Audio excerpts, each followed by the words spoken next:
These are the fights to make after UFC Tampa. I'm going to match make for the key fighters from this weekend's card. And this series is pretty inconsistent from me, but if I see 200 likes on this video, I'll consider making this a mainstay for the content schedule heading into 2025. I want to jump into our main event winner first and foremost. Joaquin Buckley beat Colby Covington up. It was a doctor's stoppage, which was, a bit uneventful. I felt like the fight could have went on a little longer, but obviously Colby's face was a mess. I'm not shocked that they stopped the fight because that cut was pretty bad. As far as what's next for Buckley, he called out 3 names after the fight, and the one that I think he probably gets is Leon Edwards because I'm feeling its availability over everything. I saw today that Usman versus Jack Della Maddalena is listed for UFC 312 on Tapology. I won't lie. As I was getting the graphics ready for this video and deciding on the fights I was going to make, I was planning on doing Buckley versus Usman because I don't know. I like the matchup a lot. Usman kind of trending downward, and Buckley's called him out a couple of times, and now actually, like, with some merit, Buckley has a chance to get that fight. But if he's already booked to fight Jack Della Maddalena, what am I going to do? Say, oh, let's replace Jack Della? No, it's not what's going to happen. The Leon Edwards Buckley fight intrigues me because Buckley comes out of this fight most likely unscathed. Early 2025, UFC is going to be going to England, and they're going to have a fight night there, and Leon Edwards is going to be headlining the show. I think that Joaquin Buckley versus Leon, based upon availability, might make a lot of sense. I mean, if you dig into the welterweight rankings and you think who could potentially fight Leon, we already saw that Ian Gary said he's not very interested in the fight. And then you have Sean Brady, who doesn't have the same signature win that Buckley does, right? 2 straight wins against decent names for Joaquin Buckley. And, beating Colby Covington, it means a lot, man. I'm choking on my words over here. I'm getting, like, emotional, bro. Now, I'm actually tearing up at Joaquin Buckley's run towards the higher level of the fight game.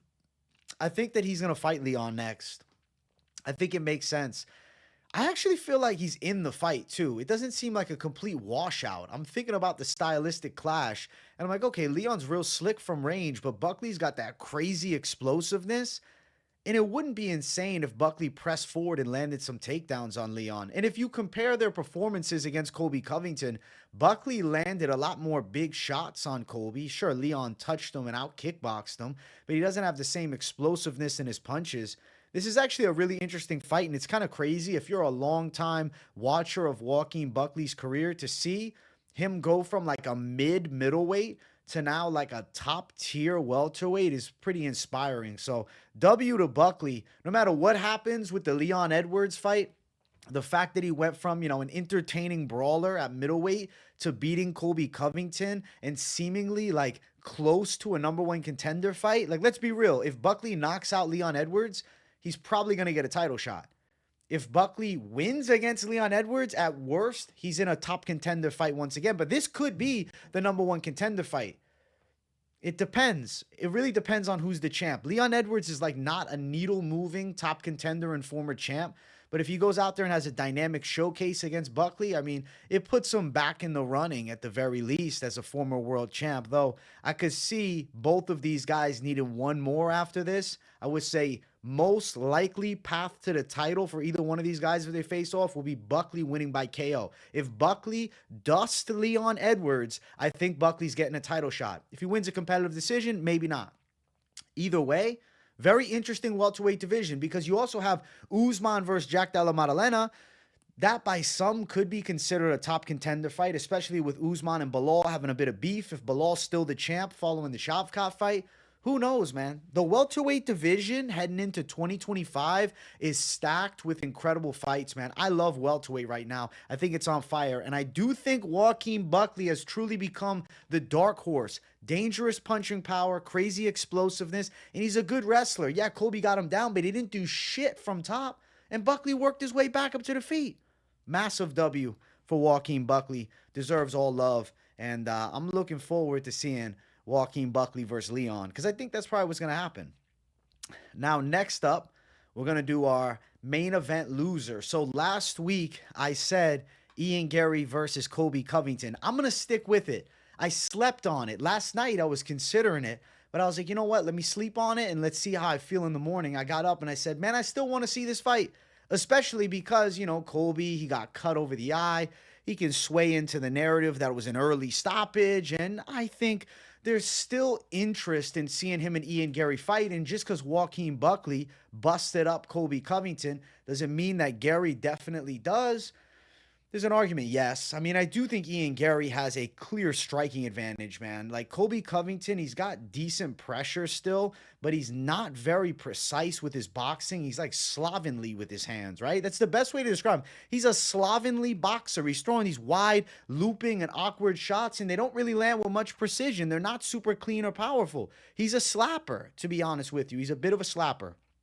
But at the end of the day, does still have takedowns in the arsenal. Ian Gary seems to have great takedown defense, but of course, Shavkat Rakhmonov's wrestling, not the same style of Colby. To be honest, I think Shavkat is a harder fight than Colby Covington. I'll tell you this, I think Ian Gary wins. I think this gets him back on track. They got to squash the beef. Like, there was zero beef between Colby Covington and Joaquin Buckley. We need to put Colby in a fight where the pre-fight shit talk is going to be masterful. I will anticipate that this fight is a pay-per-view co-main event or featured fight. I doubt it's on a fight night card. This just seems like a pay-per-view fight. And they could put it as a 5-round fight, even as a co-main or even as a featured fight. I'd be intrigued for these two to throw down. And you got to say, the way Buckley busted up Colby Covington and the damage he took in this fight, it could bleed over into this fight. We might see Ian Gary knock Colby Covington out. Now, issue lies upon this, and I think many of you will agree. The biggest gripe about Colby Covington will be dependent upon his willingness to be active and fight again. I don't know when he wants to turn around and fight again.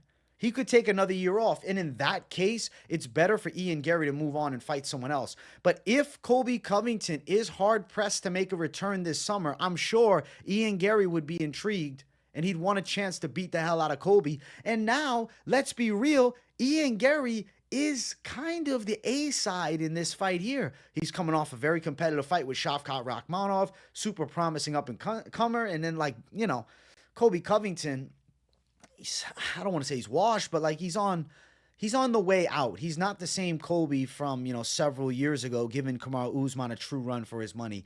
It depends, though. Is Colby going to sit in a spot where he doesn't want to give Gary the chance to beat him because he knows he's a tad bit slower and he won't want the fight? And then what is he going to try to do? Fight Wonder Boy? I think that's stupid. I think that's really dumb. I hope that the UFC sets up Colby Covington versus Ian Gary, bro. I don't care. Give Colby a big paycheck for the fight. I want to see Ian Gary whoop his ass. I need to see Ian Gary whoop his ass. There was a lot of shit talk by Colby Covington for a while towards Ian Gary, and I do think they have to fight each other. I want to see it. You want to see it. Let me know in the comments. For the main two, fights to make next to the main event, winner and losers, right? Let me know in the comments if you agree with my matchups for both of them. And if you have a different take, please elaborate why you're on a different take, because I want to hear, an in-depth breakdown from the people watching as well. But for me, I think Colby versus Gary still has to happen. And I, for one, am very excited at the possibility. I think it could happen. I'm seeing it happening. I'm saying, yes, it's going down in 2025. All right, let's keep running. Our co-main event winner, listen, I don't know if Cub Swanson's going to keep fighting. He was hesitant to say that he was retiring. He had his wife standing there looking over him like, you better call it a career. And you got Cub, he ain't making eye contact. He's like, I still want to maybe do it again, but I should retire. I told my wife to retire, but one more time. Come on. Cub Swanson, as much as it would be awesome to see him, go off right into the sunset off a massive and violent KO against Billy Q in Tampa, it was sensational. I don't think he's going to get a win that impressive for the rest of his career. But Cub Swanson's a fighter for life, man. And I don't think he's retiring off of a win where he still looked pretty good. So I'm going to say Chepe Mariscal is the fight for him next. Now, I know this might be a little bit of a random matchup for someone. It's like, oh, but Chepe's on, a 4-fight win streak, I believe. Whereas, Cub, he's 1-1 in his last 2. He lost a bad decision to Philly, and then he got a violent knockout of Billy Q. I would like to see this matchup because if Cub's going to stick around, I think he's got to fight someone who's a promising up-and-comer. Now, granted, Chepe Mariscal is a very well-versed veteran. He's not like some no-name prospect. He's fought tons of high-level guys outside of the UFC and in the UFC. He's got a shitload of experience. So this fight right here is definitely like a veteran's battle, but it is a prime Chepe Mariscal taking on a fading Cub Swanson. This fight kind of, jumped off the page as like one that makes sense. I mean, they're kind of, at least in my mind, ranked in a similar position, at least according to Tapology's rankings, which, they're not 100% accurate. But I feel as though Chepe Mariscal, though he's on a nice win streak, this would be the signature fight for him. This would be the biggest fight of his career. If he goes out and he beats Cub Swanson, a longtime UFC vet, and a pretty consistent and proven winner, even at 41, I think that's big for him. It's a big name to put on the resume, and I think Chepe Mariscal would be absolutely down to run it with Cub. This would be hard for Cub Swanson because normally, right, Cub Swanson's takedown defense holds up, but, as of late, been fighting some strikers. I think that Chepe Mariscal would pressure him backwards and would challenge that takedown defense more so than anybody recently for Cub Swanson, and I think Chepe would probably give him a lot of trouble. You'd have to say Chepe's got to be a slight favorite in this fight. If Chepe was the underdog, that would be crazy, bro. I think Chepe's like a 2-1 favorite if they book this thing. And I do think he probably gets like a gritty, hard-fought decision win. And I think that's the way Cub Swanson rides off into the sunset. I think he takes this fight and then he ends up retiring after losing to Chepe Mariscal. I don't think Cub's retiring off of a win. It's just not in his mentality, man. He's a fighter for life. He needs to feel like he can't keep up anymore to call it. He's not going to call it out a massive win like that. It'd be good if he did, but I just don't believe it. So Chepe Mariscal, Cub Swanson, 2025. I don't know. I'm not going to be surprised if this comes to fruition. Chepe's not booked. I don't know when his timeline of return is going to be, but I think that him and Cub Swanson tangling for a good fight, that's got me interested. I'd want to see it for sure because Cub's definitely got the slicker hands, but Chepe, unreal pressure. That's a good fight. Let's keep running down. So we had Manel Kape, who called for a title shot. He said he wants to fight Pantoja. He said he's going to go to Dana White's house if he doesn't get the fight. He talked crazy shit after winning at UFC Tampa. But let's keep it real. Manel Kape, 2 fights ago, you lost to Muhammad Mokaev. You don't deserve a title fight off a win against Bruno Silva. I don't care how impressive it was. And granted, the teep to the groin was a little dirty. You know what I'm saying? The teep to the groin came in full effect, and then Kape was able to finish him off. But it is Bruno Silva's fault because he didn't protect himself at all times. So the fight to make next, bada bang, bada boom. He said, fuck Kai Kara-France. Well, fight Kai Kara-France, and let's find out. The reason I changed up, because last week I was like, oh, Pantoja and Kara-France. Deiveson Figueiredo said that he can make 125. And if Figueiredo is going to take a title fight against Pantoja, they're going to book that. Because Pantoja has a loss to Figueiredo. He's literally beaten everybody else. I forgot last week that fucking Kara-France fought against Pantoja on the Ultimate Fighter in the quarterfinal round, bro, of that flyweight tournament years ago. And Pantoja beat him by a damn decision. So that would even be a rematch, even though we didn't see it in the UFC. We saw it on Tough years ago still. So I'm thinking to myself, does Pantoja want to fight another guy that he's beaten? Or does he try to get one back? And Figueiredo said he'd do it. The UFC should book it. So instead, I think Kai Kara-France and Manel Kape got to squash the beef. They were supposed to fight a while back, and Kai Kara-France pulled out, and obviously Manel Kape talked a lot of shit. Manel Kape seems to have found his stride. This win against Bruno Silva as of late was his most impressive fight. Because if you remember his last win, it was a kind of close fight against Felipe Dos Santos, who's, I don't know, kind of an overrated prospect, to be honest with you. Kape looked pretty human in that fight. It was still a win for sure, but it wasn't like a sensational performance like he did this Saturday. He looked crisp. He looked clean. He looked precise. He looked powerful. He looks mad impressive against Bruno Silva this weekend, but chill out on the title talks, bro. Holy hell, you're not getting a title fight. I do like that he said, fuck Adesanya, fuck Kai Kara-France. I like the way that Manel Kape talks his shit. He does a good job. He's trying to sell himself and, get on the favor of the UFC, right, by talking shit.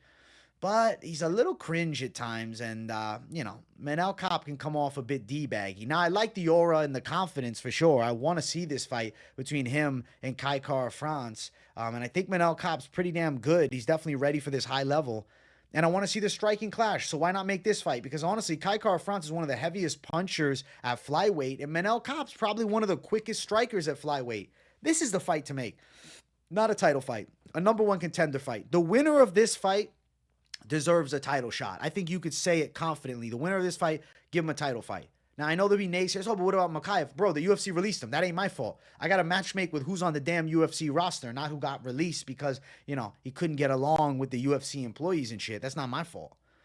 Manel Kape, Kai France, 2025. Banging strikers clash. It's going to be a 3-round fight. I can already see it. But I would like to see a 5-round fight. But I think it's going to end up being a 3-round number one contender fight. Next up, Dustin Jacoby, who pulled off the upset of the evening. This was massive. This was unexpected.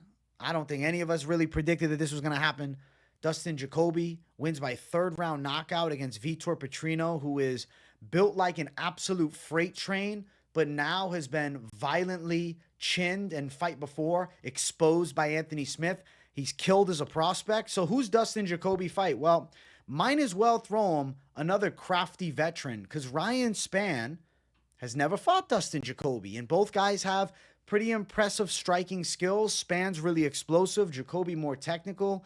I just like the matchup. I don't know. I think that Jacoby is interesting in this fight because he could catch Ryan Spann. We've seen Spann rocked before and uncomfortable. But then on the flip side, it's like we know for a fact Ryan Spann has that explosiveness, that reach advantage, and that power edge. So I don't know, the matchup between two, light heavyweights who are, towards the back end of the top 15, essentially, that have never faced off against one another. I think it makes sense to have this fight happen, especially with both of them coming off wins. But let's be honest with you.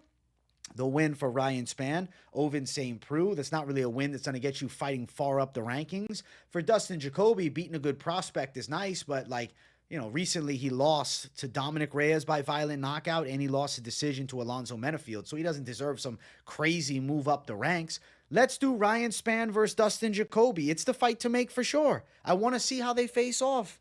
Both good strikers, going to be an interesting style of power. Makes sense. Longtime veterans that haven't fought each other at light heavyweight.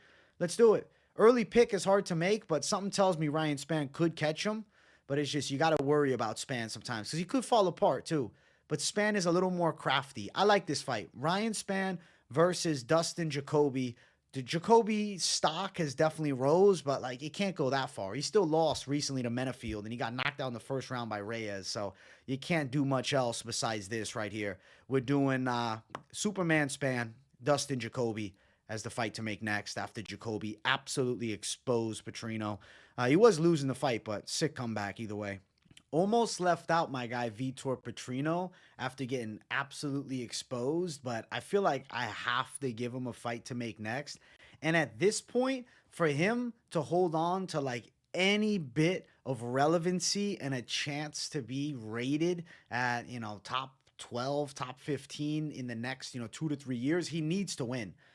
If he doesn't get a win in his next fight, he is officially a busted prospect, and he's going down a slightly better Rubelis to Spain or something like that. Obviously, he's more crafty than Rubelis, but you get what I'm saying. The hype on Petrino was crazy coming in. Even the loss to Anthony Smith, it was okay, he put himself in a gilly, but getting flatlined by Dustin Jacoby, it's a damn hard pill to swallow, so I need him in a guaranteed win.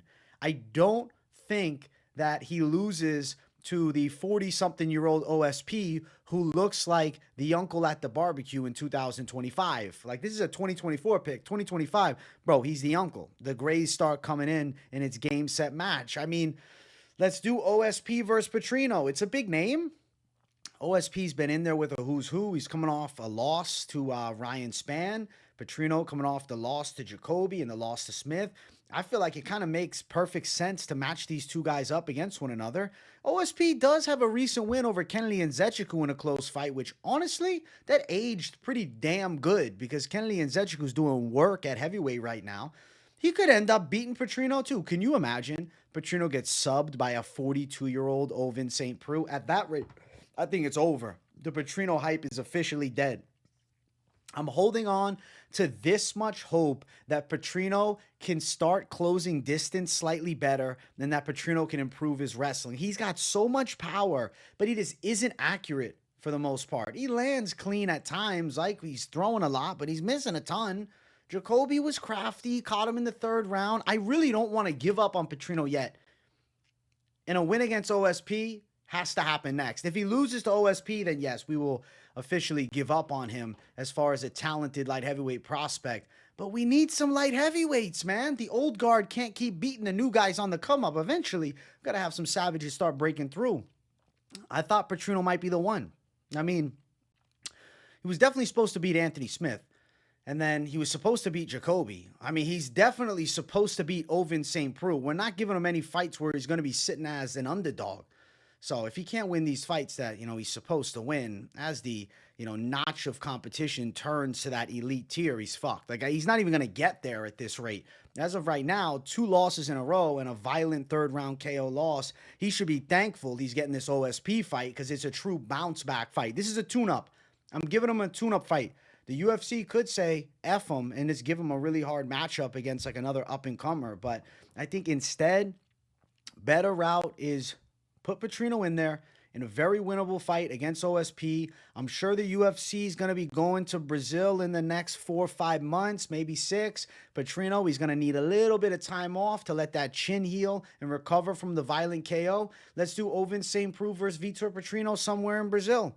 Let's give him a chance to shine on home soil and get his confidence back. This is a confidence-building fight for Petrino. It's not going to say to everybody, oh my God, he actually is that prospect, but at least he gets back on a winning track and maybe he can start, living up to the potential. I hope that it happens. I think Petrino versus OSP is the fight to make next. We got to see it. I have to see it. You have to see it. All right, next up, Daniel Marcos. Who should he fight?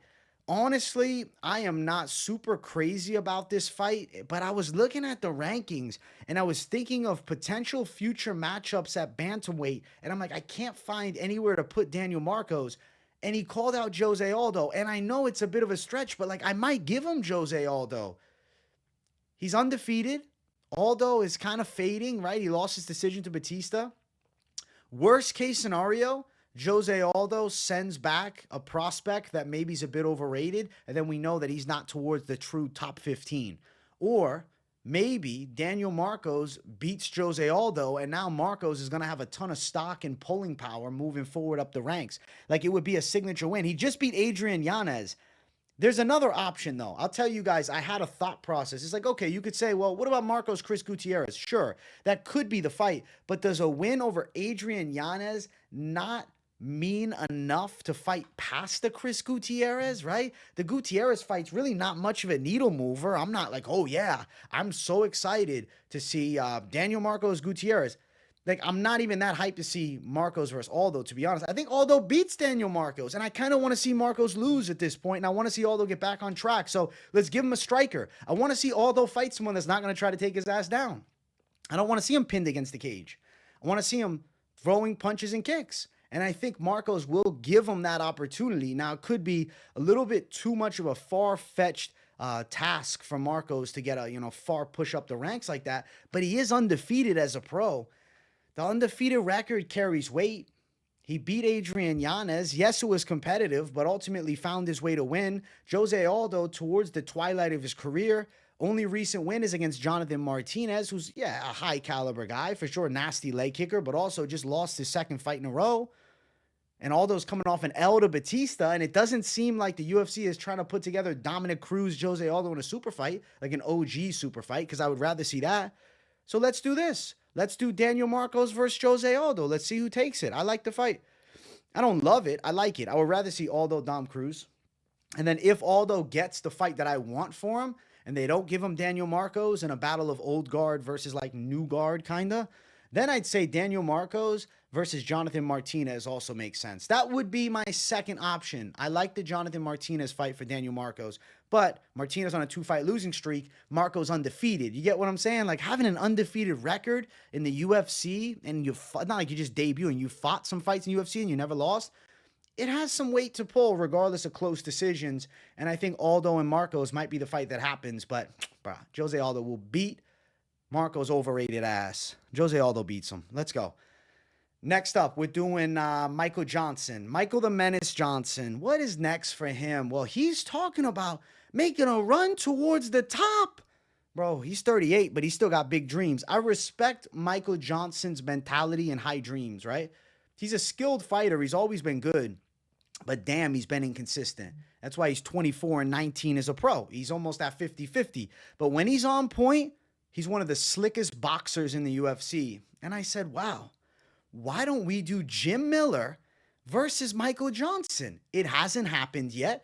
Jim Miller's been doing pretty damn good as of late. He's been a violent finisher, submission skills and knockout power. But I know for a fact Michael Johnson's got the speed advantage on the feet. Why not? Let's do the battle of OGs right here. I know Michael Johnson is talking about making a run towards the top, but Jim Miller is also one of those guys that's fought everybody, right? And he's done well against solid opposition. I want to see what would happen. Since they never fought each other before, I want to see Michael Johnson versus Jim Miller. I think it's a good fight to make. I think it's a cool matchup. I think Jim Miller's got the grappling advantage. I feel like Michael Johnson's got the slickness and precision advantage, but he also is at risk of getting caught with a big Jim Miller hook because Miller's been able to rip some big shots lately. But Jim Miller against quick boxers is going to struggle. We saw Bobby Green piece up Jim Miller. I could see Michael Johnson looking slick on the feet and piecing up Jim Miller in a similar fashion, which is crazy to me. I'll tell you this. I feel like Michael Johnson is slicker than Bobby Green. He looks better than Bobby Green, but he loses a lot more. It's just interesting. I don't know. I feel like Michael Johnson, Bobby Green, like the way I look at both of their levels, it's like I feel like you would have thought Michael Johnson would have aspired to, be a higher level guy. But I guess his prime was a long time ago. He had a nice win streak. At one point, he beat Edson Barboza. To be honest, he also should have beat Beneil Dariush. He got robbed in that fight. He's fought a who's who. Michael Johnson's a true OG.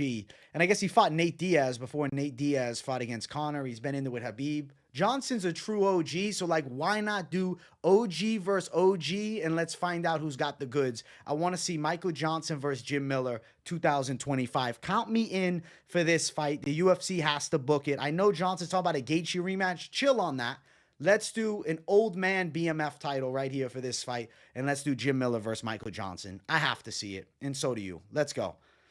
Next up, we got Yoel Alvarez. Who's next for Yoel Alvarez? Well, this is going to be dependent upon if he's actually going to stay at 155. If he moves up to 170, I got no idea. If he moves up to 170, count me out of the conversation.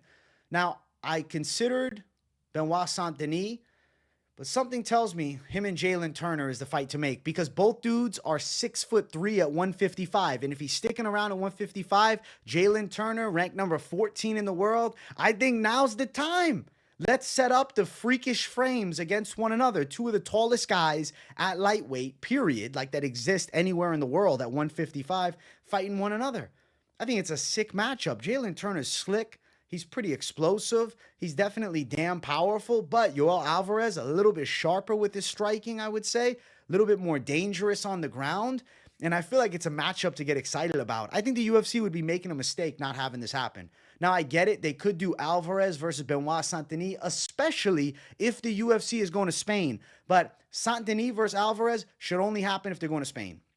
If it's going to be a fight stateside, I think we do Jalen Turner and Alvarez because I think it's just a really cool stylistic matchup of two guys with the most insane frames for 155 pounds, period. I want to see what would happen. I'm hoping the UFC brings this together. We shall see. It's not, a guarantee. This is going to be the, confident guess from me of what should be next. If it's not Turner, it's Benoit Saint-Denis. But BSD's on a 2-fight losing streak. At least Turner is 1-1 in his last two. You can give him, a little leeway. I know Money Moicano got him, and honestly, that gives me confidence that Alvarez could get him too. I would favor Alvarez here. I like this fight a lot. I really want to see it happen. I hope the UFC books it. Because 6'3" at 155 is so rare. So I'm just curious to see how these two fare against one another. Because seeing 6'3" on the opposite side of 155 has got to be freaky. Because you're used to everybody down there. And then when you see somebody eye to eye, it's like, oh shit, this is crazy. Let's book Alvarez, Jalen Turner, or Benoit Saint-Denis if they're doing it in Spain. Let's keep running. Next fight. The alien himself, Sean Woodson, got a super impressive win Listen, the cartel called Padilla and he had to lay down. He walked into the big shot. That's how the fight game goes sometimes, you know? In all seriousness, Sean Woodson looks slick. Sean Woodson looks so clean in this fight. I got to give him mad love and respect that I'm going to give him Calvin Kattar. And I know some of you say, what? Calvin Kattar's ranked number 10. Why? His last win was a long time ago. Bro, when's the last time Calvin Kattar won? Was it 2022? And that means that he should still be ranked number 10 in the world? I don't know. He's coming off a loss to Aljo. I know Aljo's a damn good grappler. Like, I get why Calvin Kattar is still in the rankings, but I'm just having a hard time selling myself on it, right? 3-fight losing streak. His last win was against Giga Chikadze in 2022. Last win before that was in 2020. I think Sean Woodson, good boxer on the rise right now versus Calvin Kattar. It's kind of a sensible fight. Sean Woodson is not going to look to get Calvin Kattar to the ground. We're going to get to witness a striker's delight, a battle of guys that can throw hands. I'd say Woodson a little slicker. Obviously, Woodson a bit taller, a little longer, maybe a lot longer. I like this matchup, man. I hope the UFC does this. Right now, Calvin Kattar is ranked number 10 in the world, but I don't know. He's just holding on to that ranking. I guess, it was April where he fought at UFC 300 against Aljo. I feel like he's going to need a turnaround early 2025, and I'm sure Woodson's going to be ready to go. He called out somebody in the top 15. I'll just give him the number 10 guy. As much as you might say, oh, but he's unranked. Now you give him a top 10 guy? Like, who else for Calvin Kattar? What's he going to rematch against Dan Ige? I doubt it. Edson Barboza's already booked. What's the other fight? Bryce Mitchell? I doubt it. I think Calvin Kattar versus Sean Woodson, and this could truly be like a passing of the torch fight if Woodson can get past Kattar. Now, if the UFC's like, yo, we're not giving an unranked guy number 10 in the world, even though I don't think Kattar should be ranked 10 because he hasn't won in so long, then you could do Sean Woodson versus Dan Ige, which would also be a pretty cool fight. But we'll see what the UFC decides, man. I like Sean Woodson versus Calvin Kattar a lot because both guys are boxing-based fighters. Woodson longer and I think a little slicker and definitely more in his prime. So let's make it happen. I hope that it does. Let's keep running up. We got more fights to make, okay? Next fight to make on the card, we're going to go Navajo Sterling. I am going to make him a fight. I said, you know what? I'm not going to leave Navajo out. I get it. He underwhelmed a vast majority of you guys. The world is disappointed in Navajo Sterling. But come on, pump the brakes for a second. Give the kid a little respect. He's young. He's 27. He won the fight. His striking's good. He defended some takedowns. He's developing his ground game. Don't jump ship yet. But my God, if he's going to be fighting in the UFC, he's kind of fucked. Because he's probably going to have to fight Brenson Ribeiro. Unless they sign somebody who's just, maybe 7-0 right now, 7-3. I don't know. Some guy that's not in the UFC already. He fights a debuting guy. Bro, he might have to fight Brenson Ribeiro. Ribeiro just beat Kyle Machado, but he's 1-2 in the UFC. Both guys are contender series winner. Like, you can say, oh, well, he's still developing Navajo. Let's not rush him. Like, I'm going to have to give him a fight. And if you're going to be in the UFC, Ribero's kind of the guy that jumps out and says, yeah, that makes sense. Both coming off wins, both contender series winners. I think Navajo Sterling versus Ribeiro might have to be the fight. It's a cool matchup, too. Because Navajo Sterling is, pretty talented with his kickboxing. But on the side of Brenson Ribeiro, you got the freak factor of, like, crazy power early in fights. And also, like, crazy physicality with these long-ass arms. But against Kyle Machado, he didn't look great. Did okay. Did enough to win. I think it's a fight that makes sense, man. If Navajo Sterling can win this is big. Now, it is a step up in competition from Toko's because, Brenson Ribeiro is a crafty vet. He's been around for a damn long time, even though he's a relatively young guy. I'm going Navajo Sterling versus Brenson Ribeiro or somebody making his debut that I just don't know who that would be, right? Like, I don't know. I can't just pick someone. Oh, yeah, from CFFC? That guy, he's ranked number 3 over there. Sign him to the UFC and book him against Navajo. We'll see what happens. Navajo Sterling still developing. Brenson Ribeiro could be a damn hard fight. He could get caught by a big punch. But if he goes out and beats Brenson Ribeiro, who has shown vulnerabilities in striking at times, right? Defensiveness, a little iffy. If he goes out and violently chins him, the stock is going to go back up and people will be talking about Navajo Sterling with the same excitement they were leading up to his debut. I get it. His hype bar has dropped a bit, but he's still coming off a win. He's still a crafty up-and-comer. He's still clean. I'm saying crafty all the time. It's like my new word of the week. He's slick on the feet. He's developing. He's still young. Brenson Ibero and him makes a lot of sense. And I think the UFC may very well go down that route. Navajo Sterling, Brenson Ibero as the last fight to make following UFC Tampa. I hope you guys enjoyed the Fights to Make next series. I told you guys I was bringing it back like a savage. And listen, if it gets 200 likes, I know you guys are serious about me keeping it around. Much love to you guys. Smash the likes. If you're new, subscribe it up. Let me know if you agree with my Fights to Make next down in the comments below. And if you feel like I left anybody out that should have been put in there, also let me know. I want to hear from the people. Thanks for watching, everybody. Love each and every one of you guys. I'll see you all in the next one. Peace out.